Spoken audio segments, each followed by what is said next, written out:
Hello friends, welcome to Edutap. So friends, किसी भी examination के लिए अगर आपका प्रिपरेशन सही होना चाहिए, the one of the most important resources is that previous year questions of that examination.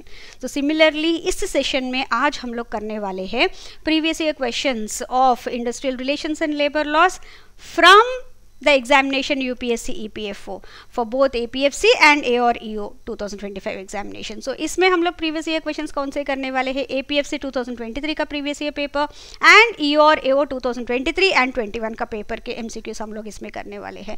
And as we all know, industrial relations and labor laws is one of the most important topic आपके UPSC EPFO examination के लिए, because इसमें से we have been noticing that 15 plus MCQs are asked and अगर basics भी आप सही से करोगे तो 10 plus MCQs तो बहुत आराम से आप कर सकते हो. So to help you with this, Edutap has come up with a comprehensive book which includes, ये आपको ई बुक में मिल जाएगा, ऑनलाइन मिल जाएगा, एंड हियर इसमें 1900 MCQs आपको मिलेंगे from various subjects like industrial relations, labour law, social security, आपके accounting, auditing, आपके कंप्यूटर अवेयरनेस एक्सेट्रा, वेर इन जो भी क्वेश्चंस दिए जा रहे हैं इसमें इंक्लूड किए गए हैं, all those will be up to the main exam level के बेसिस पे ही होगा, and you will be provided with proper explanation as well, so that आपका एनालिसिस फुल प्रूफ हो.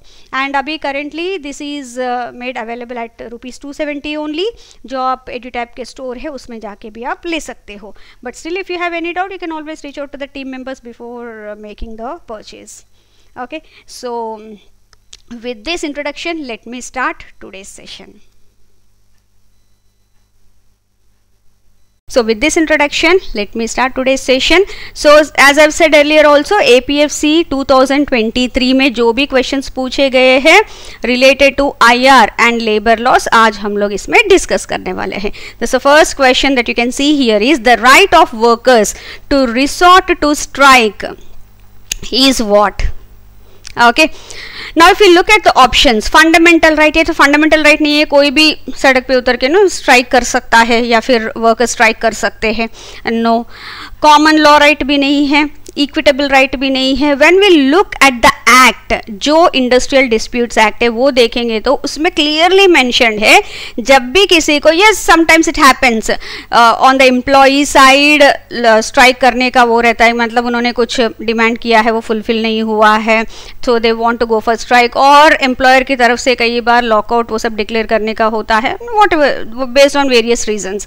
सो उसमें the act says that if they have to go for, they want to go for strike or something, they have to inform, बहुत priorly inform करना पड़ेगा उनको, and that shows us that the right has been given to the workers is based on the act जो अभी हम लोग बताए industrial disputes act के बेसिस पे. ठीक है, वो एक्ट बोलता है कि आप इस तरह से कर सकते हो, मतलब वो खुद बोल रहे हैं कि आप कर सकते हो, that is that to based on that, that's the reason we can call it as a statutory right. Otherwise इसका राइट है करके कहीं पे भी मेंशन्ड नहीं है एज सच. ठीक है, so here the correct answer would be option B. Moving on to our next question. Registration of trade unions of workers under the Trade Unions Act 1926. This is one of the most important acts. Some 2 or 3 questions have been asked from this act. So ये कई बार हो चुका है. Now as we go further, आपको कई सारे 2 to 3 years के previous year questions associated with APFC, IR and labor laws वो हम लोग कराएंगे. तो उसमें आप देख सकते हो कि Trade Unions Act से कई सारे questions पूछे गए कई बार. Not only for APFC, we are talking about E और AO as well. ठीक है, नाउ रजिस्ट्रेशन आज तक उसमें कहीं पे भी मेंशन नहीं है in the trade unions act की वो कंपलसरी है. ओके, सो उन्होंने यही दिया है, दे मे, मतलब the wording itself they have mentioned is may. Okay, they may register. ठीक है, ईदर 7 मेंबर्स मिनिमम उसमें रजिस्ट्रेशन के लिए चाहिए फॉर रजिस्टरिंग वो सिग्नेचर्स एंड ऑल दैट. अगर मेंबरशिप देखा जाए तो it should B 10% of the total strength of the establishment or 100, at least minimum 100, whichever is less. Okay, now if they fulfill this, they may register themselves under the Trade Unions Act. So clearly the law itself says optional. Optional for workers working in non-public utility services ऐसा कुछ भी नहीं mentioned है. Compulsory for working no ऐसा कुछ भी नहीं है. Only if they will, मतलब अगर उनकी will है तो they can, otherwise not though. ठीक है. So clearly the Trade Union Act says that it is optional. ठीक है. Now next question again from the Trade Unions Act. See, suppose there are 5 trade unions, namely A, B, C, D and E, functioning in an establishment currently employing 1100 workmen. So the membership strength, here we are not talking about the minimum members जो registration के लिए चाहिए trade union के लिए. दो clauses है जो मैंने अर्लियर भी डिस्कस किया है कि एक तो मेंबरशिप स्ट्रेंथ होना चाहिए which is 10% of the total strength of the workman और 100 विच एवर इज लेस, जो भी लेस है वो ले सकते हैं लेकिन होना चाहिए. ठीक है. 10% ऑफ दिस और 100. ठीक है. नाउ यहाँ पे 1100 वर्कमैन हैं. ठीक है. 1100 में अगर 10% देखा जाए, they are saying the membership strength of each union, ये सारे यूनियंस है उसमें. एक और चीज़ ये है कि एक एस्टेब्लिशमेंट में कई सारे यूनियंस हो सकते हैं. अगर बहुत बड़ा एस्टेब्लिशमेंट है, कई बार ऐसा होता है डिपार्टमेंट वाइज भी यूनियन बनाते हैं. ठीक है. सो वो बन सकते हैं एंड इफ़ ये क्राइटेरिया फुलफिल है तो they can even get themselves registered. ठीक है. सो यहाँ पे आप देख रहे हो 1100 of 10% of this 1100 would be 110. सो ठीक है, 100 से ऊपर ही है जो हमारा बेसिक क्राइटेरिया है, या 10% ऑफ 1100 ऑल्सो फुलफिल कर रहा है. 370 also is more than that, 110 more than that, 275 more than that, मतलब मिनिमम तो 100 है ही स्ट्रेंथ. नाउ यूनियन ई में सिर्फ 80 है, ना तो वो 10% ऑफ द 1100 है या फिर 100 है. So here this based on the membership strength, this union cannot register itself. Okay, and see, based on the strength of membership, which of the above unions can be registered under the Trade Unions Act 1926? इसका एक amendment हुआ है 2001 में, उसमें clearly ये mentioned है. So here unions A, B, C and D only can get themselves registered here. So here option B is the correct answer. ठीक है. Moving on to our next question. Which one of the following core conventions adopted by the International Labour Organization has not been ratified in India by India? ठीक है. There are 8 core conventions that are there, released by the International Labour Organization, या उन्होंने उसको launch किया conventions को. Convention एक legal treaty type की होती है, international treaty, where all countries they ratify by signing that agreement, that document, and once they sign that उसके एसोसिएटेड कई सारे उनको पॉलिसीज बनाने पड़ेंगे, क्योंकि वो रैटिफिकेशन इसलिए कर रहे हैं कि yes we will follow this whatever the objectives that are set under this convention, we are will be obeying that. So उसको ओबे करना है तो डेफिनेटली उस तरह के पॉलिसीज लाने पड़ेंगे. ठीक है. Now if you look at that, अगर बिल्कुल आपको आइडिया भी नहीं है, ठीक है, किस तरह से कौन सा अडॉप्टेड है कौन सा अडॉप्टेड नहीं है, तो उसमें एक तो पढ़ना पड़ेगा. दूसरा है, आप देख सकते हो now as I said earlier also, convention है तो डेफिनेटली उसके अगेंस्ट पॉलिसीज बनना चाहिए. The forced labour convention, abolition of the contract labour, ये सब हमारे पास लॉस है, राइट. सो इसके मतलब इंडिया का है लॉ, सो ये रैटिफाइड है.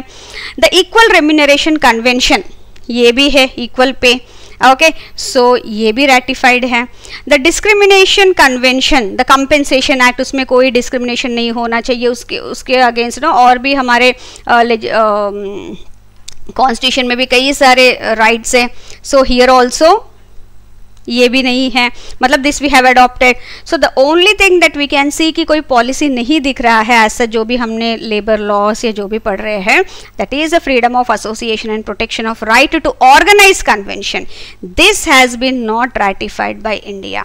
एंड उसके साथ साथ promotional framework for occupational safety, ऐसे कई सारे हैं जो इंडिया ने ratify नहीं किया है.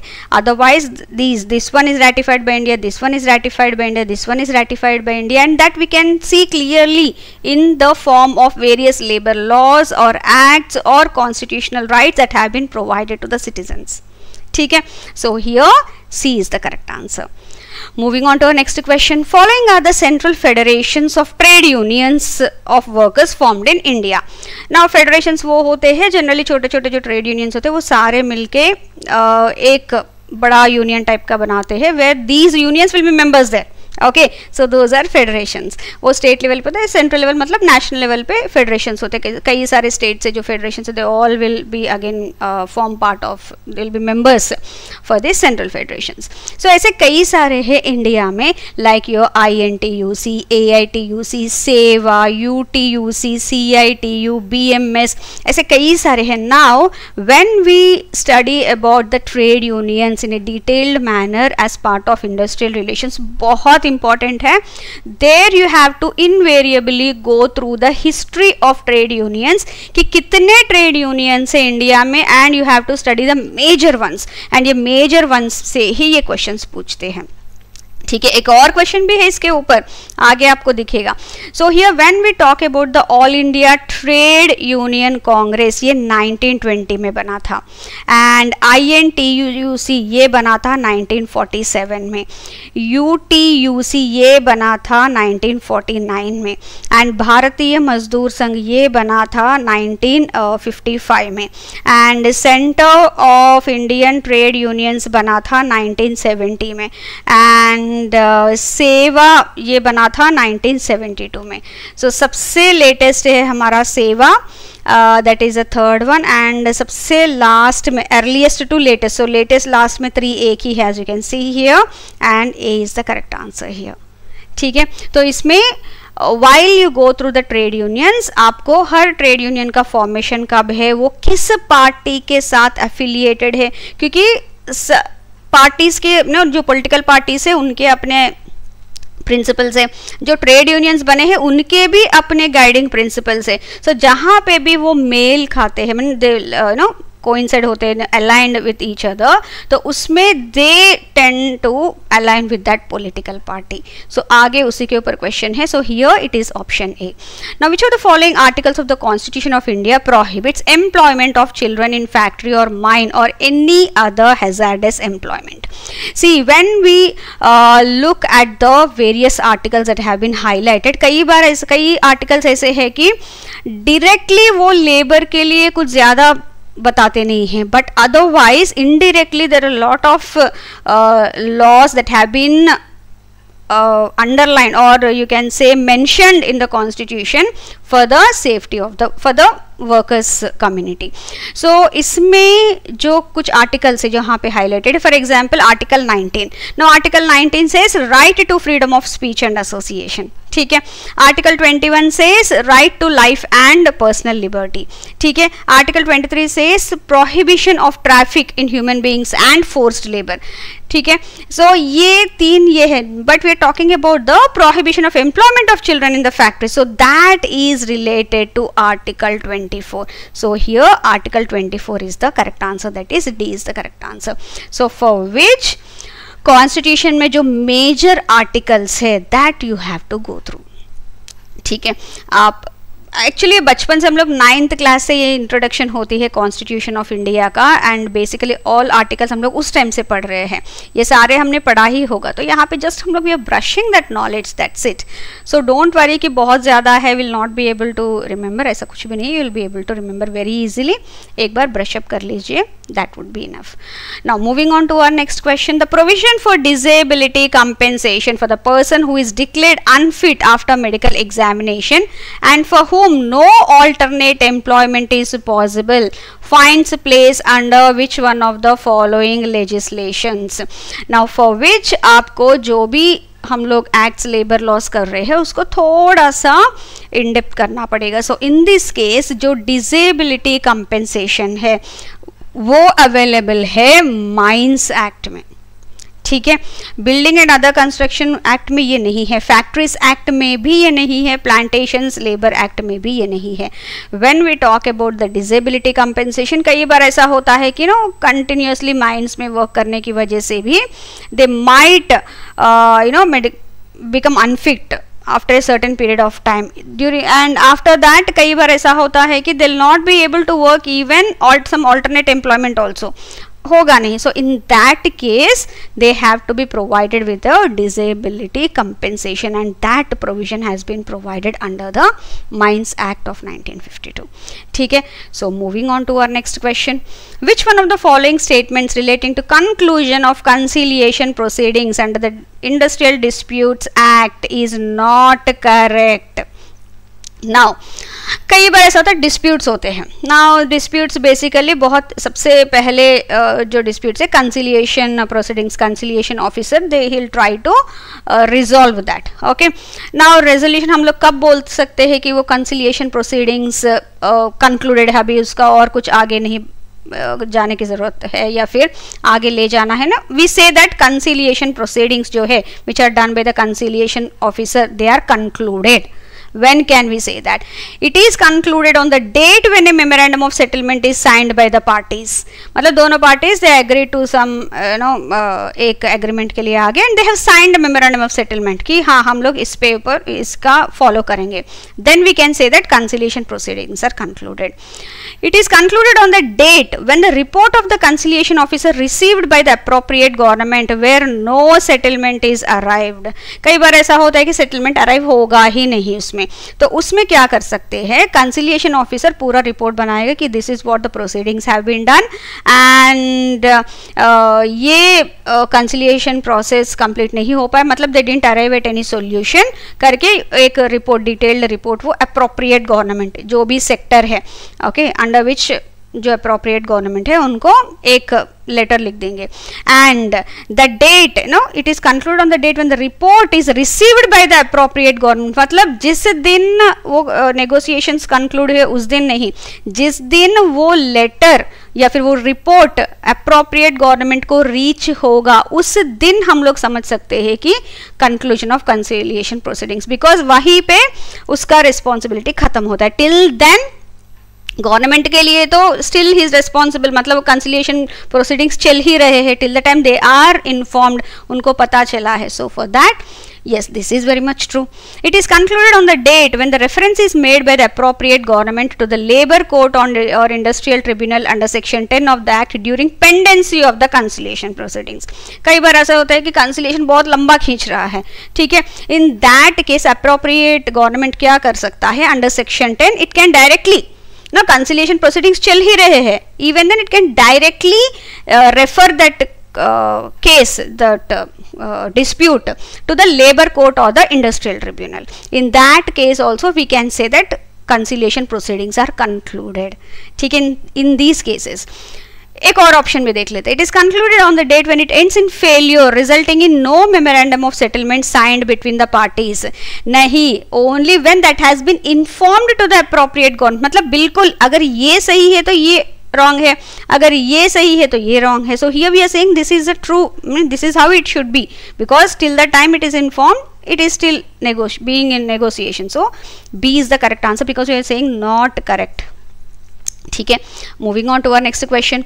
N employ working in an establishment draws a monthly wage of 9,000 as a fixed under the minimum wages act 1948 and is eligible to get bonus under the payment of bonus act 1965 for the accounting year 2021-22.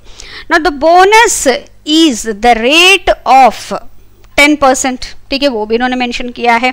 If the employee has work continuously for a whole of the said accounting year then what is the amount of bonus that shall be paid to the employ.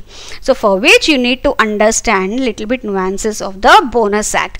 Now if you look at a certain provision section 12, actually sections का इतना जरूरत नहीं है, please focus on the provisions. So as per the provisions of the payment of the bonus act, उन्होंने एक threshold highlight किया है, that is minimum 7,000 का उनका होगा, मतलब उस पे ही उनका बोनस रहेगा मिनिमम. सो यहाँ पे we are saying that here it is the 10% of that, the bonus payable is 10%. So minimum 7,000 per month उतना ही वो करेंगे. So 7,000 into 12. So here it would be 84,000. Okay, कितनी भी सैलरी हो मिनिमम 7,000 का ही उनको बोनस मिलेगा, वो थ्रेशोल्ड है. So यहाँ पे उनका 9,000 है, दो इट्स 9,000 पर मंथ, उनका बोनस का रहेगा 7,000. So 7,000 into 12 अगर देखा जाए तो this is a wage at which the bonus is calculated calculated. So minimum wage 7,000 into 12, 84,000. So 84,000 का 10% कितना होगा हमारा 8,400. So here the bonus that is payable to that employee is 8,400. ठीक है, 10% of that amount. So here option B is the correct answer.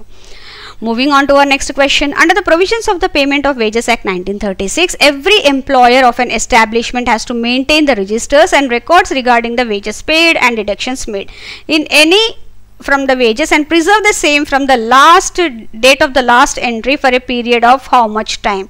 So here this also under the Payment of Wages Act they have clearly mentioned as one of the provisions कि the establishment has to maintain the registers and records properly, क्योंकि जब भी inspector आता है they have to show that कि ये सब हम लोग सही से wages पे कर रहे हैं and all that. ठीक है, कितने persons employed है, works performed या wages, everything they have to maintain. So these records, कई बार ऐसा होता है कि कुछ डिस्प्यूट आया है तो they should refer to the records, okay, for which what they have said that at least minimum 3 years तक उनको वो रिकॉर्ड्स मेंटेन करना पड़ेगा. ठीक है, so here D is the correct answer. Moving on to our next question. Under the provisions of the Mines Act 1952, the special officer can enter a mine for the purpose of surveying, leveling and measuring after giving prior notice to the manager at least how many days in advance. Now कई बार ऐसा होता है कुछ for the purpose of surveying, leveling and measuring etc. special officer can enter. And during work hours also he can do that, and here the person he has to give at least 3 days prior notice to that person, क्योंकि 3 days में अगर कुछ alternative arrangement या फिर timings या shift से जो भी है वो कर सकते हैं so as to avoid any disturbance to the जो भी प्रोडक्टिविटी है that they can do, that 3 days would be enough. So such notice should be provided and without any such notice the special officer can't enter the mine for such kind of work. So here it is A the correct answer. Sorry, yes A है. 3 days का इनको notice देना पड़ेगा. Okay, so here is the correct answer. Moving on to our next question. Which one of the following is provided under the 3rd schedule of the Factories Act 1948? Now if we look at the Factories Act, उसमें 3 major schedules है associated with one is for the list of industries that are involved in the hazardous process. वहाँ पे कोई title नहीं दिया है. So those list of industries that are involved in the hazardous processes उसके associated जो भी diseases है that will be mentioned in here. Okay, next second schedule में आता है permissible level of certain chemical substances that can be used. उससे क्या है, अगर उससे ज़्यादा हो गया तो there are some kind of diseases that can occur, वो उसमें आता है, मतलब शेड्यूल 2 में. ना 3rd शेड्यूल में आता है list of notifiable diseases and list of industries involve in hazards process, ये शेड्यूल 1 में आता है. इसके एसोसिएटेड जो भी डिजीजेस है वो उसमें मेंशन है, but the title given is list of industries involving hazardous process. ठीक है, so here the correct answer for schedule 3 is the list of notifiable diseases. That's what that has been asked in the exam. So जब factories act हम लोग करते हैं we generally go through this disease, क्योंकि उस तरह से काम करने की वजह से इंडस्ट्रीज में इस तरह के डिजीजेस आने के चांसेस है करके, and the title they have given is the notifiable diseases that have been notified to the government अगर किसी को भी कॉन्ट्रैक्ट हुआ है इमीडिएटली. ठीक है, moving on to our next question. The provision for constituting an expert committee finds place under which one among the following legislations? So here when we look at the expert committee, there is some expertise that is required here, right? So whenever the appropriate government wants to find out something related to understand more about a particular process or to make rules under this particular act, they generally go for the expert committee, क्योंकि इसका अलग ही expertise चाहिए होता है. Okay, child and adolescent labor act में नहीं, the contract labour इसमें भी कोई एक्सपर्ट कमिटी की जरूरत नहीं, कुछ एक्स्ट्रा कुछ अलग से प्रोसेसेस का कुछ बात नहीं हो रही. We are only talking about their rights. Okay, here in these 3 cases we are talking more about the rights of these persons like your child and adolescent labor, या फिर इसमें child labor abolished है करके. Contract labor जब बाहर से किसी को लेकर फोर्स लेबर वो सब नहीं होना चाहिए, एंड कॉन्ट्रैक्ट लेबर भी कुछ ही कामों के लिए रखना चाहिए, अदरवाइज रेगुलर वर्कमैन से ही काम करवाना चाहिए, उस तरह से कई सारे हैं। Interstate migrant workman, again migrants के लिए जो भी फैसिलिटीज है वो सब प्रोवाइड करना चाहिए। So here we are talking about their rights as such, but if you look at the building and other construction work, ये बहुत स्पेसिफिकली काम कर रहे हैं in that particular scenario. So in this case कई बार ऐसा होता है कि हमें एक्सपर्टीज और एक्सपर्ट पर्सन्स का ओपिनियन चाहिए होगा for making the rules or for providing some information associated with this act. So for this an expert committee would be required. So here the provision of the expert committee finds place here. ठीक है, basic logic भी आप apply करके कर सकते हो, otherwise this has been clearly mentioned in the building and other construction workers act, जो option C है। ठीक है, now comes the next question, match list 1 with list 2 and select the correct answer using the code given below the list. Earlier also मैंने बताया है central trade union federations का बहुत ज़्यादा इंपॉर्टेंट है। एक तो पहला क्वेश्चन हमने जो किया था that was based on their formation, कौन से ईयर में उनका फॉर्म हुआ था, बिल्कुल अप्लाइड क्वेश्चन है वो। ठीक है, बेसिक्स आप पढ़ोगे तो बहुत आसानी है। एंड अभी दूसरा क्वेश्चन आ रहा है, to which political party they are affiliated. So if we look at this, Centre of Indian Trade Unions, इनका थोड़ा मार्क्सिज्म से बहुत ज़्यादा फिलोसफी बोलते हैं, कार्ल मार्क्स का। So here they are associated with the communist party. And Indian National Trade union Congress, ये आता है, it is one of the largest anti communist, and इनका एसोसिएशन है, the name itself suggest, Indian National Congress से। भारतीय मजदूर संघ, ये है associated with the Bharatiya Janata party. ठीक है, and all India trade union Congress, it is the communist party of India. ठीक है, सो ये इनके अफिलिएशन से। सो हियर A4 है, ओके, B1 है, ओके, C2 है, ओके, D3 है, okay, here A is the correct answer. ठीक है, so here it is. So again when you look at the, you have to go through the central trade union federations का most important ones, एंड उसमें आपको उनका formation, उनका political affiliation and उनके जो कब फॉर्म हुआ, कैसे फॉर्म हुआ, वो सब आपको जानना ज़रूरी है। उतना भी जानेंगे तो you will be able to answer very easily.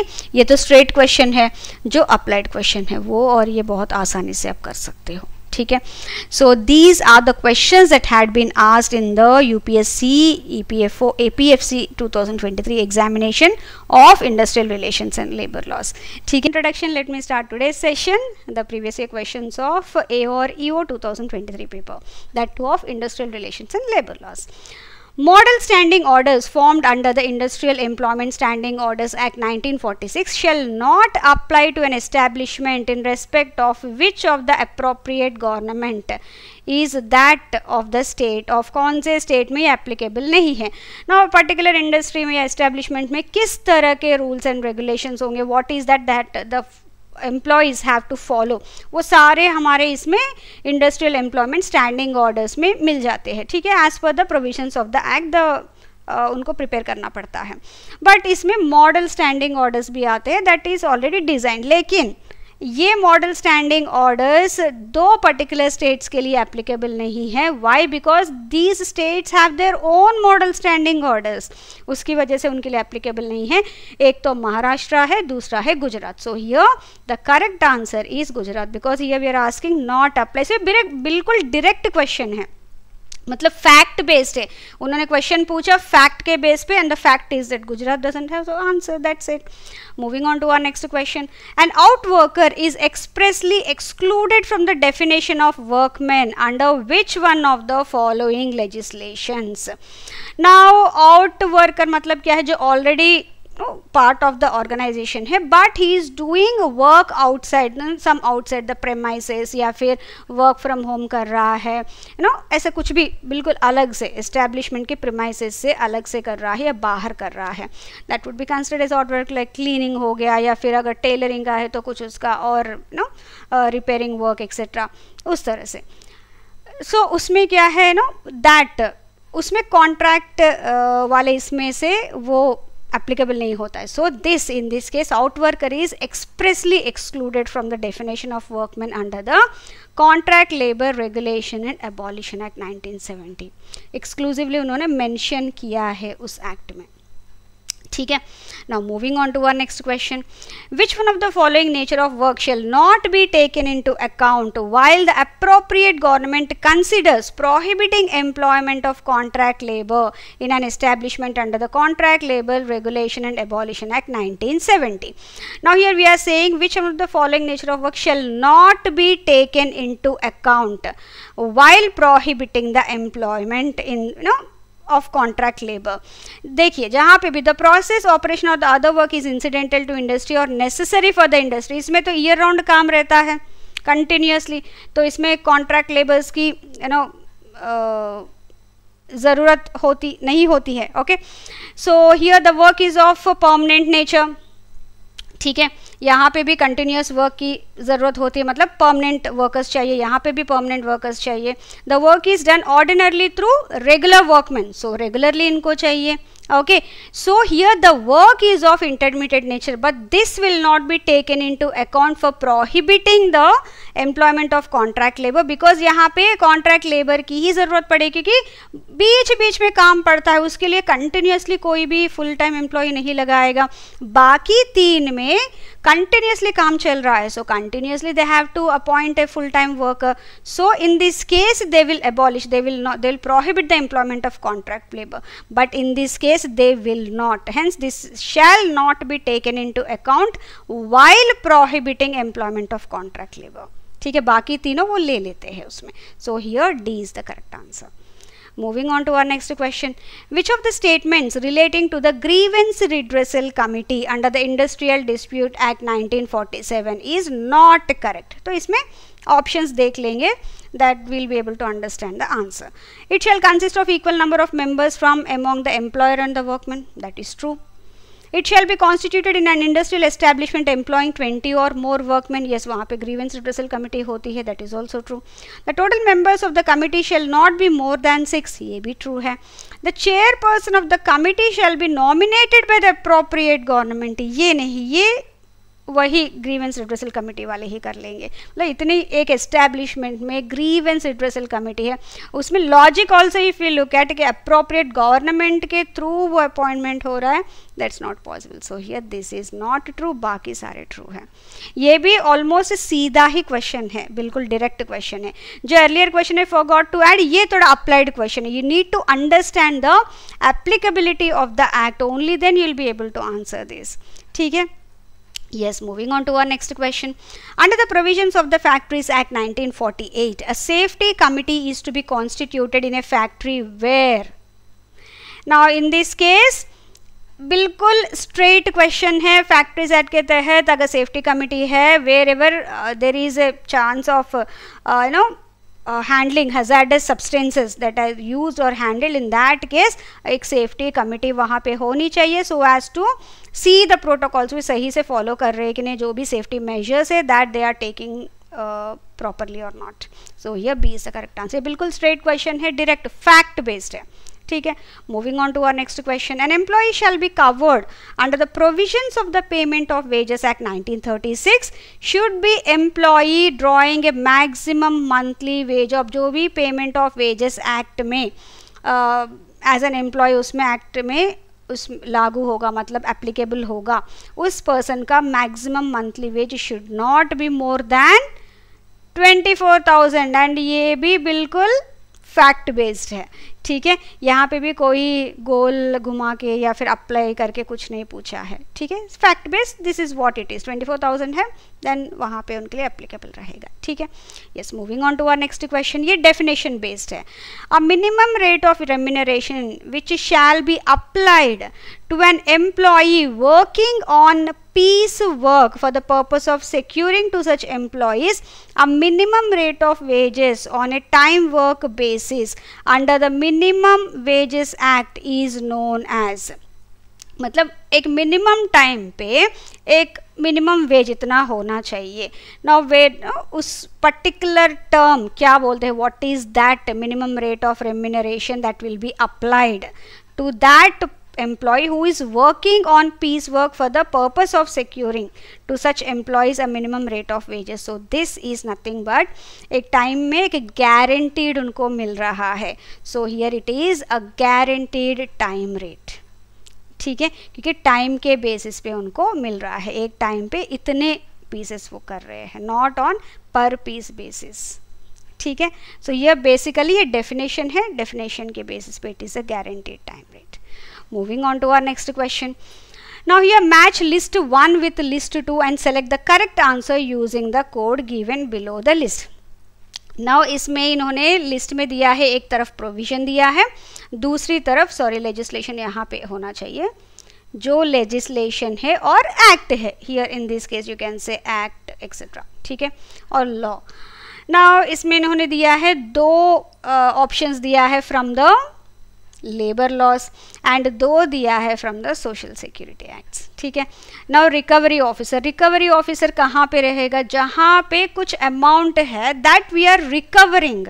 Okay, and this recovery officer जो एम्प्लॉय प्रोविडेंट फंड, जो प्रोविडेंट फंड डिपॉजिट करना होता है या फिर EPS पेंशन वाला अमाउंट डिपॉजिट करना होता है, in that case they have to recover that from the employer, क्योंकि एक फंड में ये जा रहा है. सो इन दैट केस एक रिकवरी ऑफिसर की ज़रूरत होती है. Compulsory insurance. नाउ ये आता है ग्रेच्युटी एक्ट में. ग्रेच्युटी में क्या है, कोई फंड अलग से मेंटेन करने की ज़रूरत नहीं है. अगर गवर्नमेंट चाहिए तो they can go for that, government में एक बोर्ड भी लॉन्च कर सकते, बट अदरवाइज द एम्प्लॉयर ही has to maintain that fund. लेकिन अगर स्पेशली प्राइवेट एंटिटीज़ के लिए कई बार ऐसा होता है कि वो लास्ट में मना कर देते हैं, based showing all the losses and everything. So to avoid that gratuity एक एम्प्लॉय का अपना मिलना चाहिए. फॉर दैट एक लायबिलिटी, ग्रेच्युटी लायबिलिटी इंश्योरेंस उनको लेना पड़ेगा. ठीक है, and that all the details should be submitted to the controlling authority.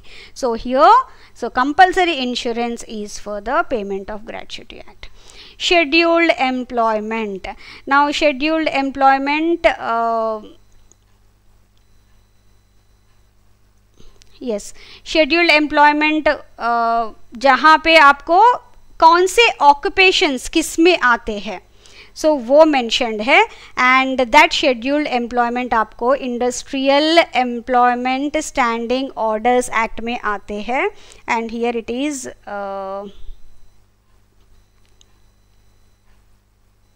No sorry, ये मिनिमम वेजेस एक्ट में आता है, sorry. Okay, so it is 2. And subsistence allowance हमारा आता है industrial employment standing orders act. अगर किसी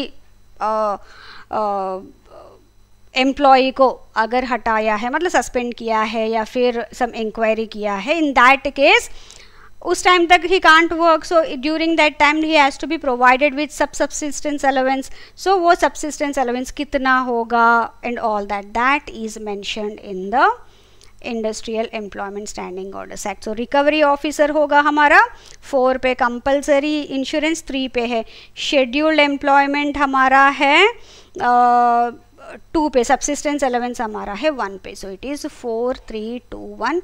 A is the correct answer. ठीक है, yes. Moving on to our next question. An adult worker who has joined on 1st Jan 2022 in a factory, okay, and he worked for 220 days during the year and has been laid off for 25 days as per the standing orders during the year. How many days of leave with wages shall he be entitled to during the calendar 2023? Now previous year का जो उन्होंने work किया है, for every 20 days 1 day का उनको मिलता है. ठीक है, now in this case 220 days. And एक और क्लॉज दिया है कि he has been laid off for 25 days. लेकिन लेड ऑफ या फिर मेडिकल लीव, ये सारे भी you can consider as working only. Okay, so इसमें कोई चेंज नहीं होगा, this is only to confuse us. So 220 days, so every 20 days का 1 डे मिलेगा. सो 20 ये करेंगे तो it would be 11 days. So इसमें 11 डेज का इसको मिलेगा. That is these are the days leave with wages that he will be entitled to based on the number of days that he has worked. So here option is 11. ठीक है. Moving on to our next question. As per the provisions of the Industrial Employment Standing Orders Act 1946, standing orders shall come into operation after the expiry of how many days from the date on which copies of the order of the appellate authority are sent to the employer and to the trade unions. Now in this case ये भी बिल्कुल fact based है, straight question है. Okay, आपको जो उसमें दिया है regulation वही है. So here in this case, whenever the standing orders, they will come into operation after the expiry of how many days from the date, जब भी the copies of the orders of the appellate authority that has been sent to the employer and to the trade unions within 7 days that will come into force, जो भी उसमें mentioned है standing orders. ठीक है. Moving on to our next question. A dispute relating to the age of an adolescent employed by an employer which arises due to the absence of any authentic document. उसके age के लिए कोई authentic document नहीं है. So in that case, to whom can this be referred to under the Child and Adolescent Labor Prohibition and Regulation Act 1986? Okay, वो जो काम करने वाला वो बोल रहा है कि नहीं मैं adolescent हूँ, and जो इंस्पेक्टर चेकिंग करने के लिए गया वो saying no no he is a child. तो कोई डॉक्यूमेंट नहीं है, कोई बर्थ सर्टिफिकेट कुछ भी नहीं है. In that case what can be done? कौन बता सकता है? कोई मेडिकल वाला ही, राइट? डॉक्टर ही है जो चेकअप करके सही से वो बता सकता है कि उसका अप्रॉक्सीमेट एज कितना है. So in that case appropriate government नहीं, इंस्पेक्टर अपॉइंटेड वो भी नहीं कर सकता, labour no, it is a prescribed medical authority who can do that. ठीक है, इट्स इज ऑब्वियसली बिल्कुल लॉजिकल क्वेश्चन है, and this also is a straight question. Moving on to our next question. Under the provisions of the Factories Act 1948, which one of the following statements relating to the appointment of the chairman of the site appraisal committee is correct? Now site appraisal, वहाँ जाके appraise करना है, देखना है and all that. Who will have that powers? Obviously someone who will be scrutinizing, right? So in this case that scrutinizing person जो बिल्कुल who will be on the fields, that would be inspector. So here the chief inspector of the state is the chairman. And ये भी straight question है, किसकी क्या क्या responsibilities है under the Factories Act, उसमें ये available है. ठीक है, again so here D is the correct answer. Moving on to our next question. Match list 1 with list 2 and select the correct answer using the code given below the list. List 1 में provisions है, list 2 में acts है, जैसे अभी हमने पहले देखा था. ठीक है. Now displacement allowance. Displacement allowance कहाँ पे होगा? जब when someone is moving from one place to another place for work, in that case there is a chance that his displacement हो रहा है उसका, तो इसको कुछ allowance मिलना चाहिए.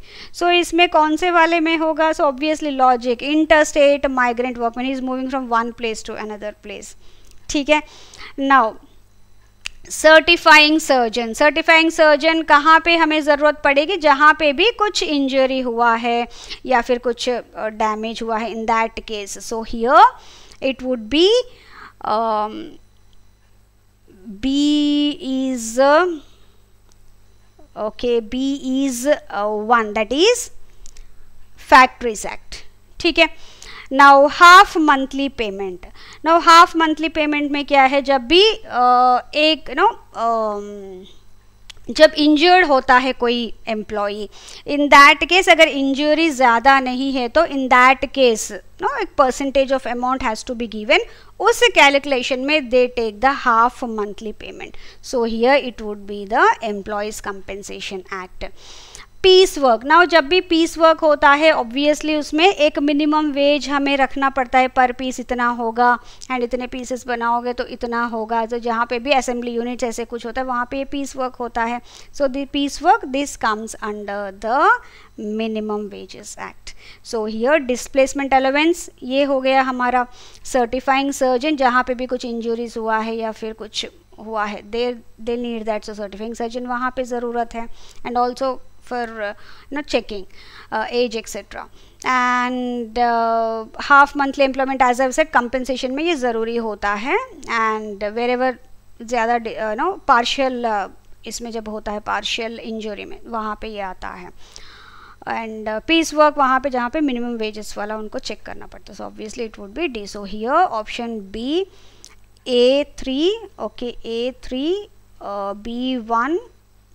B1 and C4 and D2. Okay. Yes. Moving on to our next question. Under the provisions of the Industrial Disputes Act 1947, right of legal representation before a labor court or industrial tribunal or national industrial tribunal is, it is permissible, no doubt. ये तो होगा नहीं. And it can be permitted by the forum if the other party does not object. उनसे क्या permission लेना, अगर इनको लग रहा है तो definitely you can. So no. May be permitted if such permission is granted by the high court of the state. No. अगर उनका है कुछ, they definitely that person can approach जब डिस्प्यूट हुआ है तो. So it is a statutory right because the right has been bestowed upon him as per the provisions of this act. कोई act है उसकी वजह से उसको राइट मिल रहा है. In such case that would be a statutory right because based on that act he is getting that. ठीक है. Yes, which of the following facilities are to be provided by the contractor to interstate migrant workers in connection with the work of an establishment to which the Interstate Migrant Workmen Regulation of Employment and Conditions of Service Act 1979 is applicable. जब भी interstate migrant workman मतलब जहाँ से भी contractor एक state से workers को दूसरे स्टेट्स में लेके आ रहा है ना, उसमें जब whenever he brings them, या सम रिस्पॉन्सिबिलिटीज़ टू बी नो, कुछ फैसिलिटीज़ ऐसे होते हैं जो उसको प्रोवाइड करने पड़ेंगे, जैसे कि इक्वल पे होना चाहिए respective of the sex, suitable residential accommodation provision करना चाहिए, वहाँ से यहाँ पे लेके आ रहा है, डिस्प्लेसमेंट अलाउंस भी प्रोवाइड करना चाहिए, कई बार जर्नी अलाउंस भी प्रोवाइड करना पड़ता है, provision of protective clothing, prescribed medical facilities वो भी उसको प्रोवाइड करना पड़ेगा. So all this. Provision of old age no, because उतना नहीं है क्योंकि लॉन्ग टर्म के लिए नहीं होता, for time being, for short term के लिए they keep on working. So provision for their old age benefit उसको इससे कोई मतलब नहीं है. But all others it is his responsibility to provide this facility. So here 1, 2, 3 and 5. 1, 2, 3 and 5. Yes, C is the correct answer. ठीक है. Yes, आज हम लोग करने वाले हैं प्रीवियस ईयर क्वेश्चंस. ठीक है, फ्रॉम ए और ईओ 2021 एग्जामिनेशन. ठीक. With this, let me start today's session, जिसमें सबसे पहला क्वेश्चन है, which of the following disputes is or are considered as trade disputes under the provision of the Trade Unions Act? Any dispute of any person connected with. See, when we talk about trade disputes जो mention किए गए हैं जिसकी वजह से trade unions का जो बनना इस डिस्प्यूट्स को रिजॉल्व करने के लिए बहुत यूजफुल रहेगा. So in that context they have given employment related disputes भी इसमें होते हैं, नॉन एम्प्लॉयमेंट भी होते हैं, कंडीशंस ऑफ द लेबर, किस तरह के वहाँ कंडीशंस है जहाँ पे लेबर काम कर रहा है, अगर उसमें भी कुछ डिस्प्यूट्स है तो that also would be considered as a trade dispute under the trade union act 1926 and उसी के बेसिस पे उनका रेजोल्यूशन भी होगा. ठीक है. So here C is the answer. Moving on to our next question, again from the trade union act. What is the minimum number of members required for registration of a trade union? Now trade union का अगर registration करना है किसी भी trade union को, minimum उसमें 7 members होने चाहिए, तभी वो trade union अपने आप को register करवा पाएगा. बिल्कुल straight question, इसमें और कुछ नहीं है. straight आपको content पता है, आपने आंसर ढूंढ लिया. ठीक है. Moving on to our next question. What is the maximum number of hours in a week that an adult worker is allowed to work for? So this also बिल्कुल straight question है. number of hours अब adult worker can work and इसमें आता है हमारा 48 hours का. बिल्कुल straight question है. डेली का 9 hours होता है including the rest interval, and if we look at the weekly that is 6 days का, it is not more than 48 hours. Okay, now moving on to our next question. What is the maximum period in which the appropriate government shall review and revise the minimum rates of wages under the Minimum Wages Act 1948? ये भी बिल्कुल straight question है. जब minimum wages करना है तो उसमें minimum कितने सालों में इस minimum wage rates को, minimum wages को revise करते हैं. ठीक है. based on the cost of living index etc. they have to change, otherwise how will they know किस तरह से अगर इन्फ्लेशन जो भी बढ़ रहा है उसको कैसे कॉम्बैट करेंगे, हाउ दे आर नो वो उस एडजस्ट कैसे होंगे. सो डेफिनेटली मिनिमम वेजेस का रेट्स चेंज करते रहना पड़ेगा, रिवाइज करते रहना पड़ेगा. एंड इसके लिए मैक्सिमम 5 ईयर्स के अंदर इनको करना पड़ेगा. चाहे तो वो 2 साल के लिए भी कर सकते, 3 साल के लिए, but not more than 5 years they should take for revision. ठीक है, so here 5 years. Moving on to our next question, who is an adolescent as per the Factories Act? Now जहाँ पे भी ये है child कौन है, adolescent कौन है, in that case if we look at it is the person who has completed 14 years, मतलब 14 years complete होके 15 years में आ गया है, but is less than 18 years, that can be considered as an adolescent. बिल्कुल straight question है, ये भी definitions में है ये. C is the answer. What is a controlled industry? Now इस पेपर में आप देखोगे तो कई सारे definitions ही है. ठीक है, ट्रेड डिस्प्यूट भी एक डेफिनेशन ही है, ये जो अभी आपने देखा एडोलेसेंट डेफिनेशन ही है, कंट्रोल्ड इंडस्ट्री भी डेफिनेशन ही है. ठीक है, सो मतलब बिल्कुल स्ट्रेट क्वेश्चंस पूछे गए हैं. So any industry no controlled industry जो the union government has been no उन्होंने डिक्लेयर किया है by some central act to be expedient in the public interest, that is no central government का organisation है and it is under the control of the central government under declared by any central act like EPF organization है, EPF act है. Okay, ESIC corporation है, वो भी एक central act के through ही है, right. So all these no controlled industry बोल सकते हैं and it is A is the answer. Moving on to our next question. Now here match list 1 and list 2 again definition ही है. ठीक है, मतलब इस वाले ईयर में 2021 में बहुत ज़्यादा स्ट्रेट क्वेश्चंस एंड बहुत ज़्यादा डेफिनेशन ही दिया है उन्होंने. And they are asking us to select the correct answer using the code given below the list. So ये लिस्ट 1 है जहाँ पे टर्म्स है एंड ये लिस्ट 2 है जहाँ पे एक्सप्लेनेशन है.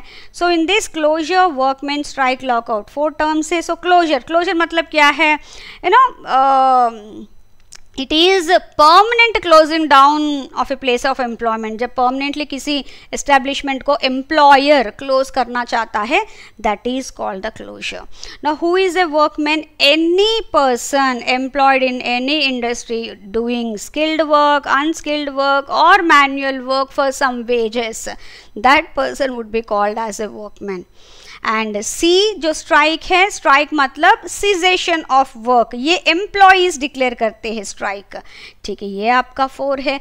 लॉकआउट मतलब कई बार एम्प्लॉयर टेम्पररी के लिए क्लोज करता है no because of lack of financial sources, या फिर मशीनरी ब्रेक डाउन हो गया, या फिर कुछ यू नो रॉ मटेरियल, कुछ भी, whatever might be the reason, temporarily, फिर कुछ दिनों के बाद वो ओपन कर देगा. So here it is a temporary closing down of workplace by the management. तो सिंपली डेफिनेशन ही इन्होंने दिया है, मैंने ऑप्शन यहाँ नहीं दिया. So here I have given you the entire thing जो भी है. So here A is 1, B is 2, C is 4 and D is 3. ठीक है, yes. So the last question for today in the exam, इतने ही questions आए थे. What is the maximum amount of gratuity payable to the employees under the Payment of Gratuity Act 1972? Now here in this case, no, ये भी straight question है. Maximum gratuity जो payable है to any employee that is not more than 20 lakhs. अगर किसी employee का gratuity पूरा. So friends, this is all from my end today in this session, and I really hope that you have liked this session. And आपको कुछ भी query so you can always reach out to the team on this number or you can mail them on this number. And as I've said earlier also, जैसे कि हमारे 1900 plus MCQs का जो series and all that है, that let me take you through the site. आप यहाँ पे देख सकते हो कि this is the book that we are talking about. एक तो 1900 MCQs वाला है जो मैंने पहले भी बताया था आपको, where in will be providing you with the detailed MCQs along with proper explanation, जो 270 रुपीज़ का है. Along with that we are also providing with another book that is again e book है ये. It is set of 3 books, इसमें से ये 1900 MCQs वाला so है ही. Along with that we are providing you with the labour laws and social security का content for the upcoming UPSC EPFO 2025 examination. ये आप एडिटैप के स्टोर में भी जाके ले सकते हो. As you can see here currently it is available at 350 rupees only, and that will help you in your exam preparation properly. Along with that, if अगर आपको और अपने क्वेश्चन, अपने प्रिपरेशन को एक सही इसमें दिखाना है, wherein you want to no to do more practice questions और practice MCQs. For that, this is a test series that we have launched exclusively for you. Currently ये flat 85% के ऑफ में चल रहा है, and the code is EPFO 85, EPFO 85, and you can get solved PYQs इसमें, chapter wise test, full length mock test and weekly mentor talk as well. ये भी आपके लिए बहुत बढ़िया ऑप्शन है for all those who are looking at some test series for their exam preparation. So with this let me wind up this session and thank you very much जो आप बहुत पेशेंटली यहाँ तक वेट किए. Thank you and all the best for your exam preparation.